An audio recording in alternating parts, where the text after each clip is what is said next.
Hi creative friends, this is Freya and thank you so much for being here. So I don't know how to explain this, you guys. I made a video and then it cut off, and it was a really good video, but then I made a subsequent video where I apologized for the video cutting off, but then I just decided to remake the cutoff video.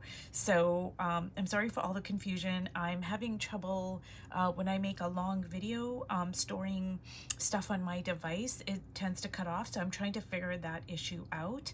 But anyways, it's totally fine. I'm just gonna remake this video because it's well worth me delving deeper into what I was trying to say. So the very first thing I want to do is just go over these 6 classical styles of composition, because when I looked at my last video, I realized that especially with the rule of thirds, like it was in pencil and it was unclear to see it on camera. So I'm really sorry for that. So we're going to go over the rule of thirds, and I'm just going to bring it up closer. So basically what it means is that you divide your page into thirds. And as you can see, if I count, like I go 1, 2, 3, 1, 2, 3, 1, 2, 3, 1, 2, 3, even diagonally. So all of the space is divided in thirds. Excuse me.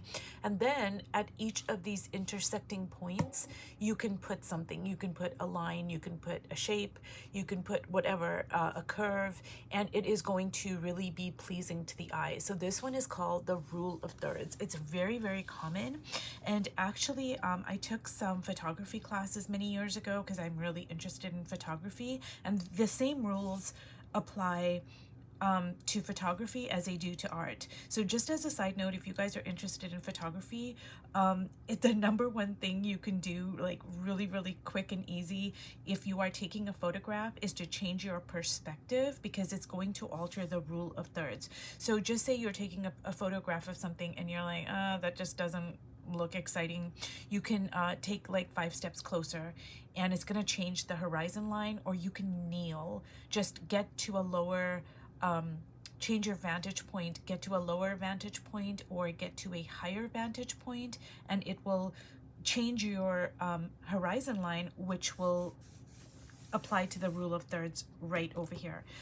Anyways, I'm sorry I got off on a tangent, but the same things apply to photography as they do to art in terms of composition. So this one over here is a golden spiral, and you don't have to use the exact you know, this like small curve and then this big curve over here. You can just use like part of it, and that's what I do all the time. Is I love this curve. This is just so pleasing to the eye, and not just to me, but it's just very common for us to be attracted to it because it is found literally everywhere in nature.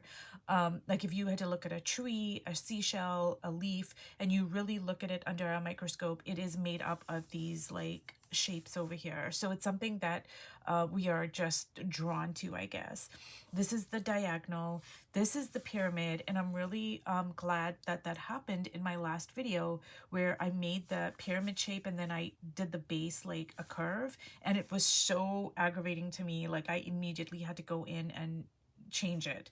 Like I could have just left it alone. It wasn't doing anything. I could have just said, oh, okay, whatever, pointed it out on camera and left it alone, but I couldn't. I was just like obsessively, I was like, oh my God, I have to erase this. I have to make it stable. It's something in us that when this base is not stable, it just really kind of provokes like tension in us. Now I have seen masters, especially with abstract art, but even like with lots of different art, whether it's portraiture or still life or whatever, where they are masters, and so they use this base of the pyramid and they will just very slightly you know, mess with it and then put something else in your in the field on your page and, you know, offset it, and it creates tension. And if you're a master and you know how to do that, it can really create excitement, a dynamic composition, and it allows the viewer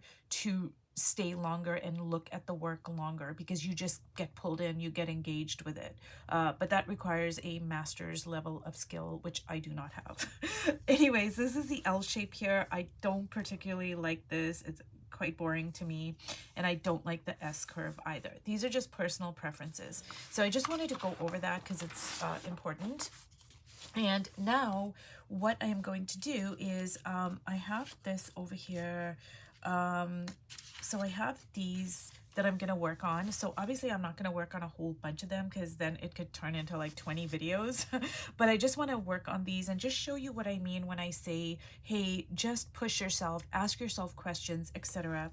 So I just want to show you this over here. So this is exactly the same composition, as you can see, but I worked on this and I don't like it.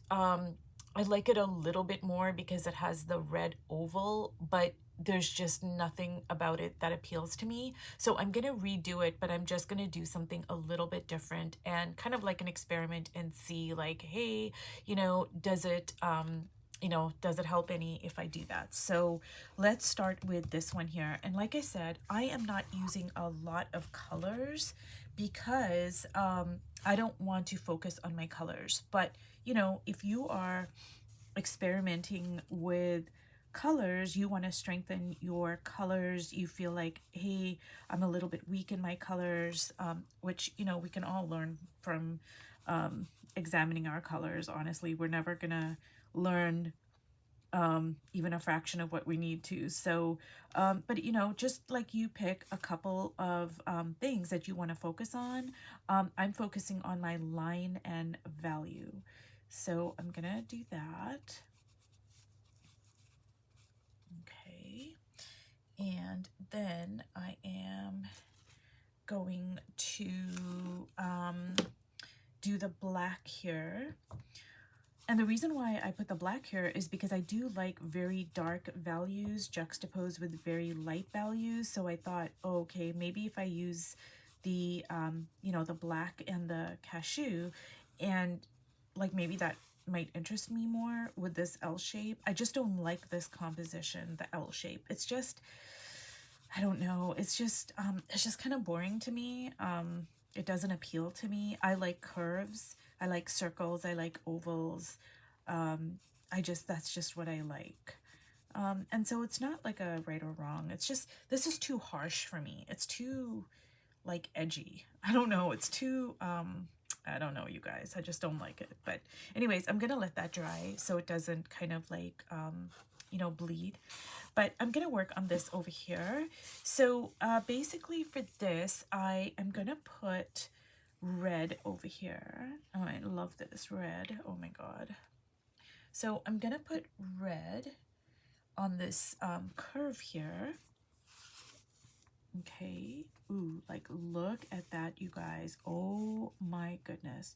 Now, when I add red with the curve, that's like my jam right there. Oh my goodness, you guys. Like, what on earth? Oof, like, look at that.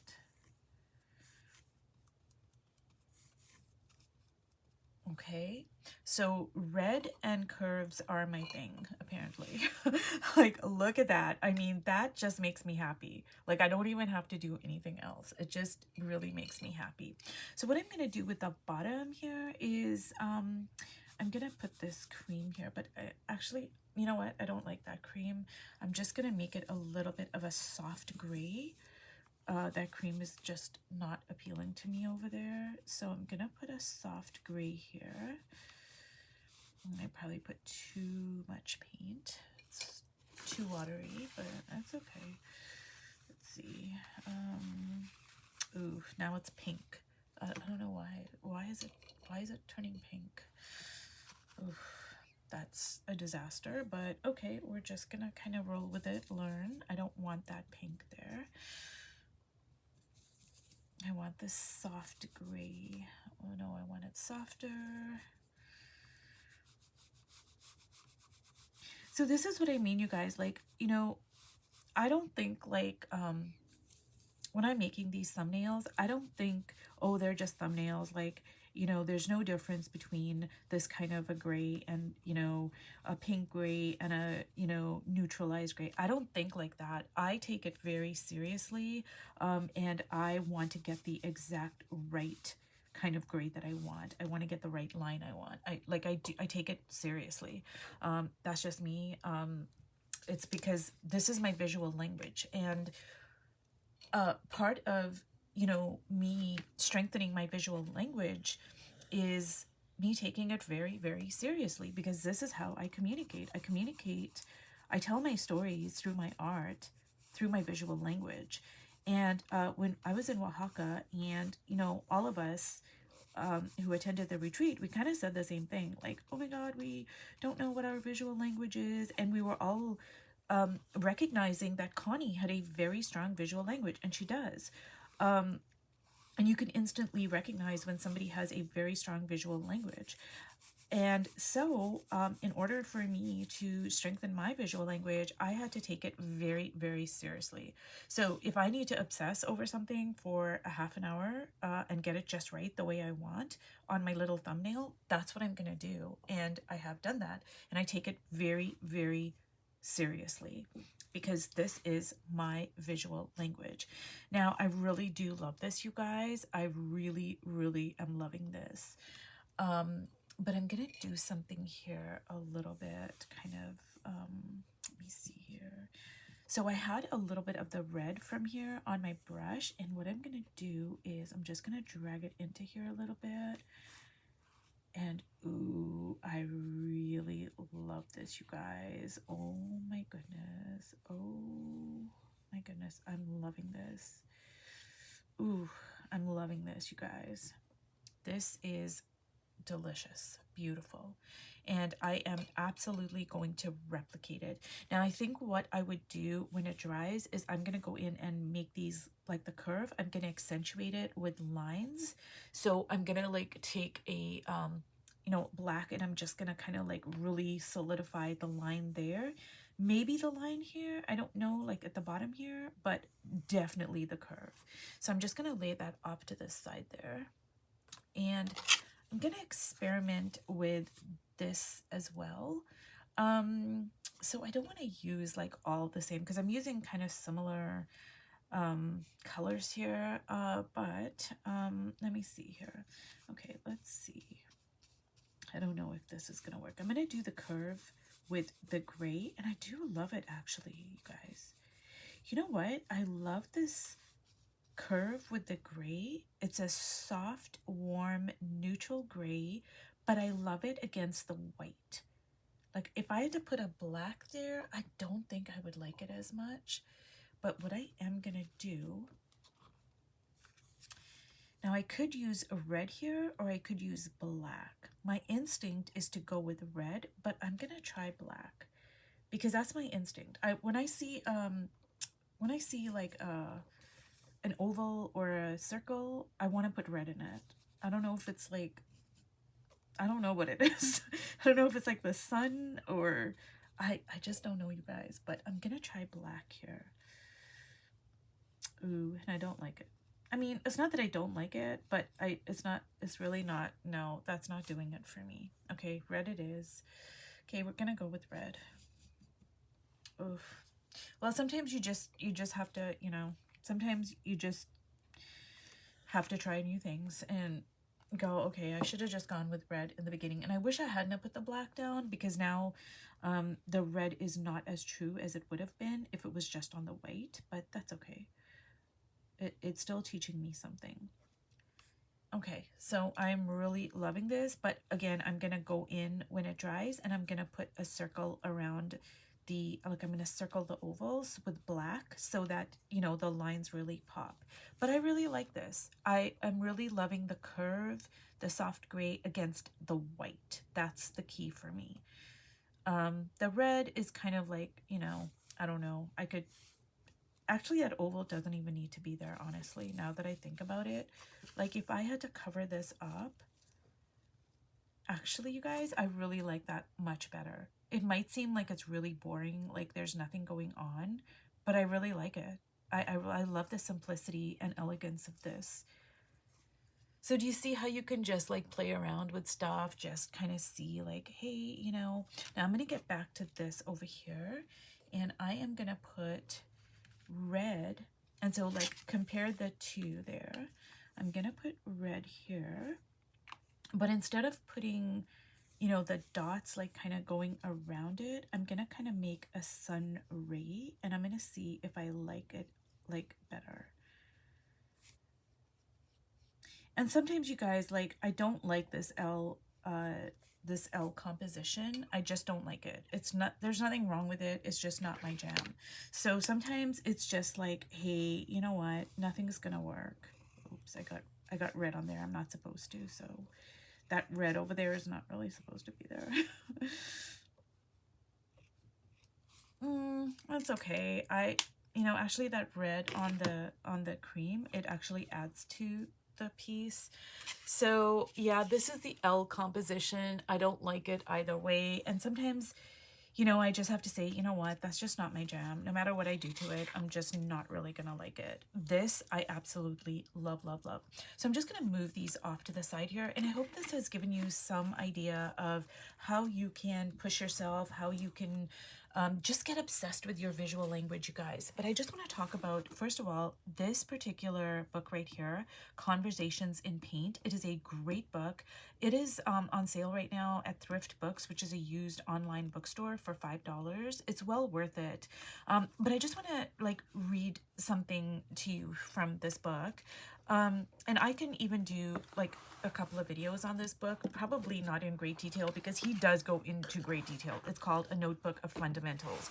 So I'm just going to give you an idea of like how deep this goes, you guys. Now, I do not paint like this because this would scramble up my brain, but just to give you an idea, if you put a true green next to a true yellow, both colors are affected. Not one, but two shifts take place along the edge. Neither color reads as true when they are right next to each other. The green subtracts itself from the yellow.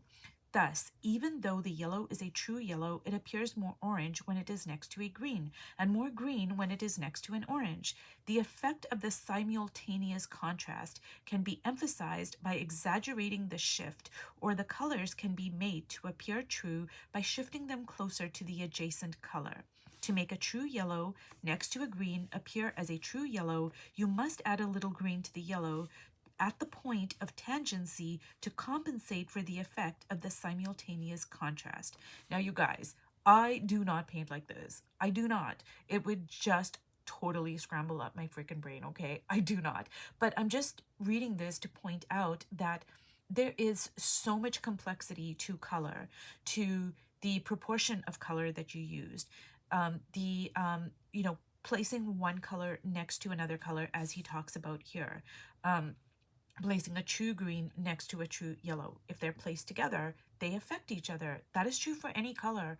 You know, when you place things next to each other, that is true for composition. And he goes into great detail, you guys. He talks about emotion. He talks about patterns. I mean, this is a very complex book, okay?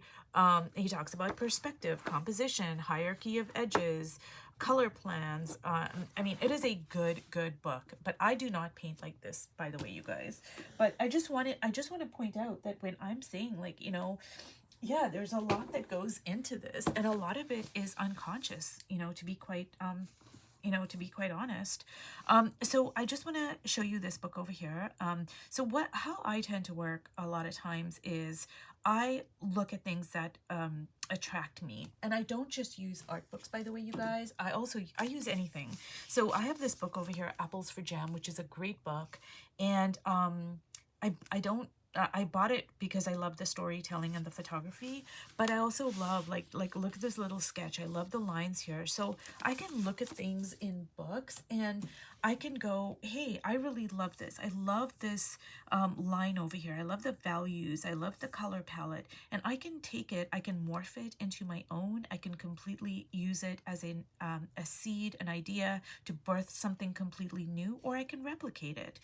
Artists have done this throughout history. Van Gogh did this. He, in the middle of his art career, he leaned a lot on Japanese block prints. He incorporated that into his paintings. Picasso used African masks. So I can go in here and I can look at things and go, God, I love this. I love these lines. I love this burnt sienna next to all this blue. I mean, I do that a lot, and it just gives me fuel new ideas for my art that I can use. So anyways, you guys, if you've watched all the way to the end, thank you so much. I hope that this has been helpful, and I will see you in my next video. Bye.